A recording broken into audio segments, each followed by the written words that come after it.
பொதுவாவே விஜய் டிவிக்கு வர்ற ஆங்கர்ஸ் எல்லாமே ஹீரோ ஆயிடுறாங்க. ஆ. விஜய் டிவிக்கு வரும்போதே ஹீரோ ஆகணும்னு நெனச்சு வந்தீங்களா? இல்ல வந்தோனே எப்படி ஹீரோ சான்ஸ் கிடைச்சிருதா? விஜய் டிவி வரும்போது அடுத்த மாசம் வாடகை கட்டணும். அடுத்த மாசம் பையனோட ஸ்கூல் ஃபீஸ் கட்டணும் அப்படின்ற எண்ணத்தோட தான் வந்தேன். அத சொல்லு நண்பா. மத்ததெல்லாம் மக்களா பார்த்து செஞ்சு விட்டேன். கரெக்ட். இத நடுவுல வேற இந்த அம்மா வந்து மாமே முத்தன் மல்லிகை முத்தன் பாதி வாங்கிட்டு போயிட்டா எப்படி வாடகை கட்டுறது?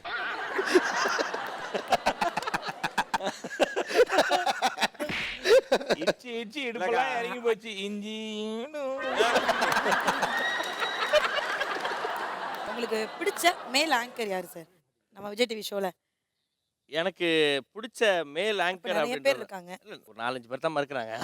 அவங்க எல்லாரும் போய் சொல்லிடுறேன். யாராரு? சிவகார்த்திகேயன், கோபி அண்ணா. ஓகே. ஓகேவா? 2 பேரும் 2 விதத்துல பிடிக்கும். எனக்கு வந்து சிவா வந்து எனக்கு ஒரு மென்டார் மாதிரி. சூப்பர். கோபி அண்ணா வந்து பார்த்தீங்கன்னா எனக்கு ஒரு அட்வைசர் மாதிரி. அதுக்கப்புறம் வந்து நிறைய பேர் வந்து நிறைய தருணத்துல சந்திச்சோம். அப்ப நானும் ஆக்சுவலி இது 2மே ஆங்கர் தான். இல்ல. சொல்ல வரேன். போ போ உன்னை ஆங்கர்ல தொங்க விடுவாங்க பாரு. ஆங்கர் போடா டேய். இப்போ மகேஷ் பார்த்தீங்கன்னா அவர் வந்து ஒரு ரியாலிட்டி ஷோவில் ஒரு ஸ்டாண்டப் காமெடியில் வந்து அதுக்கப்புறம் ஆங்கராக மாறினவர். அவர் வந்து ஒரு புகழ்பெற்ற காமெடியன், ஒரு ஆக்டராக இருந்து அதுக்கப்புறம் வந்து பார்த்தீங்கன்னா நம்ம விஜய் டிவியில் புந்து கலக்கினார். நானும் பாலாஜியும் வந்து பார்த்தீங்கன்னா ஒரு தடவை திடீர்னு வந்து நீங்கள் இவர் கூட தான் சேர்ந்து சூப்பர் சிங்கர் பண்ண போகிறீங்க அப்படின்னு சொன்னாங்க. அதே மாதிரி நம்ம மகேஷோடையும் சேர்ந்து நான் பண்ணியிருக்கிறேன். ஆனால் எனக்கு தெரிஞ்சு கோபி அண்ணா டிடி அண்ணா பண்ணும்போது பயங்கரம் சூப்பராக இருக்கும். அதுக்கப்புறம் வந்து ஜெகனு, அதுக்கப்புறம் வந்து ரம்யா பண்ணும்போது ஒரு காம்பினேஷன் ஒன்று இருக்கும். இப்போ நான் பண்ணும்போது பாவனா, எனக்கு வந்து பிரியங்கா இவங்களோட காம்பினேஷன் இருக்கும். ஆனால் இது எல்லாமே வந்து பார்த்தீங்கன்னா மேல் ஃபீமேல் காம்பினேஷன். 2 ஆண்கள் பண்ணி ஒரு ஹிட் கூட்டணி அப்படின்னா இவங்க 2 பேர் தான்.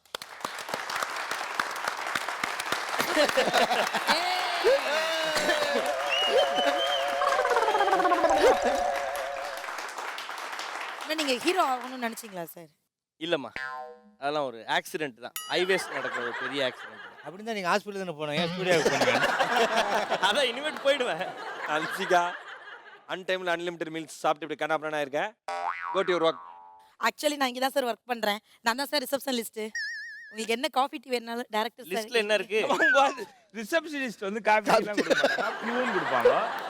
ஹவுஸ் கீப்பிங்ல கொடுப்பாங்க. ரிசப்ஷனிஸ்ட் வந்து பார்த்தோன்னா அப்படி பார்த்து வாங்க சார். நான் டியூட்டில ஜாயின் பண்றேன். என்ன கருப்புக்கு பாதுகாப்பு இருக்காதுல இருக்கு. கருப்பா இருந்தா பாதுகாப்பு கிடையாது. ஹாய். பை.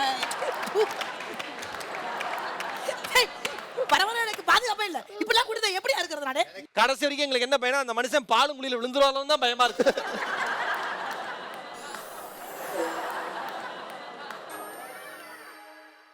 மகாப் சொல்லுங்க, நம்ம படத்தை பத்தி சொல்லுங்க. மியூசிக் யாரு, அதெல்லாம் கொஞ்சம் ஷேர் பண்ணலாமே. மியூசிக் வந்து சிஎஸ் சாம் அவருடைய 2வது படம்.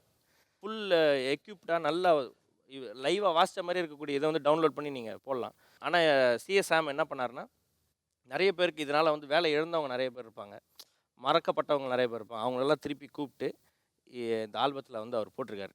ஸோ அது வந்து ஒரு பயங்கர ஒரு ஹாப்பியான விஷயம். என்னன்னா, அதாவது சிச்சுவேஷனுக்கு ஏற்ற சவுண்ட். அதை வந்து தேடிலாம் கண்டுபிடிக்கக்கூடாது, உள்ளேருந்து வரணும். உள்ளேருந்து வந்தால் வாந்தி இல்லைண்ணா அது?